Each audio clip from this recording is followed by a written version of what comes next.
what's up, y'all? How y'all doing? How to survive a tsunami according to science. I think this is just like this popped up and I was like, this is good information. We should know this, right?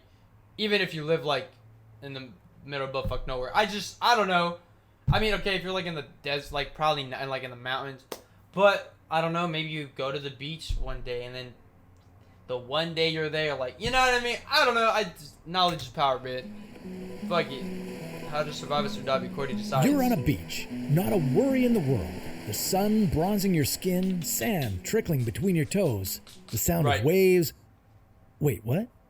Where did all the water go? Did you see it going out? Better act quickly. In a matter of minutes, you may be underwater. Here's how to survive a tsunami according to science. Tsunamis are triggered by intense underwater activity, usually an earthquake or an underwater volcanic eruption. Right. These events displace huge volumes of water, pushing it up from the ocean's floor to its surface. But when gravity pulls it back down, all this built-up energy is released outwards, forming deadly waves that grow stronger as they ripple across the ocean.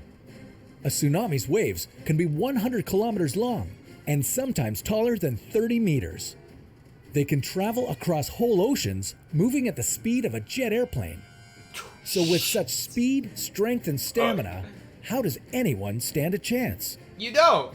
You're dead. Even in a tsunami hazard zone, you can still survive if you know what to do. The first step to survival is to be able to identify the early signs of a tsunami. The Pacific Ocean is home to volatile tectonic activity, which explains why 75% of the world's volcanic eruptions and 90% of the world's earthquakes occur in the Pacific.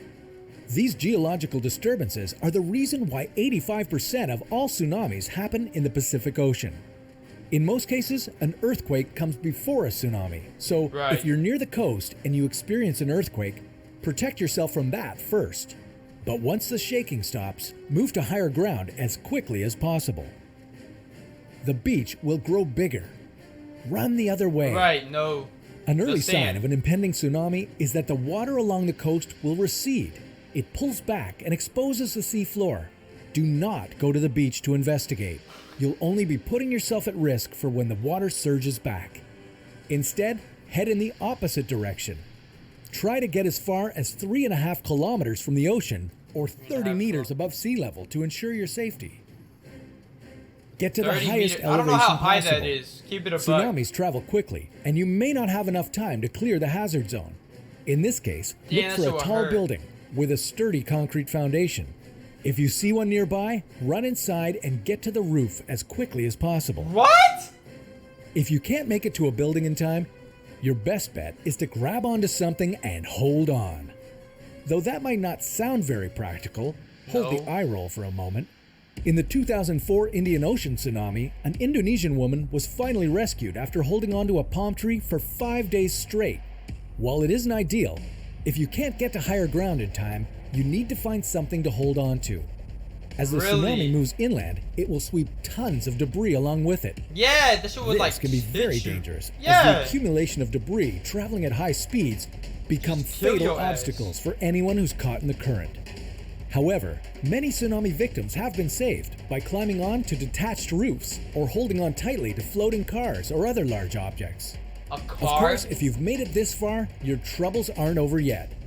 A tsunami isn't one wave, but a series of waves known as a tsunami wave train. Waves may be anywhere from 5 minutes apart to an hour apart. And be aware that the first wave that hits isn't always the strongest. So even when you think it's over, stay where you're safe until you hear from local officials. It goes without saying, tsunamis are terrifying. And when a 30-meter wave is hurtling towards you at 800 kilometers per hour, you're probably feeling pretty helpless. But have faith in science, trust empirical research, and you'll see there's always a way out. Like a we'll rooftop? keep showing you, one episode at a time. Tornado. According to science. Wow, we're gonna watch these. Like, I'm gonna watch that shit next. But like, I don't know, just a skyscraper. Like, I understand the foundation's strong, but like our strong foundation shit. But like, still like a tsunami, I would think.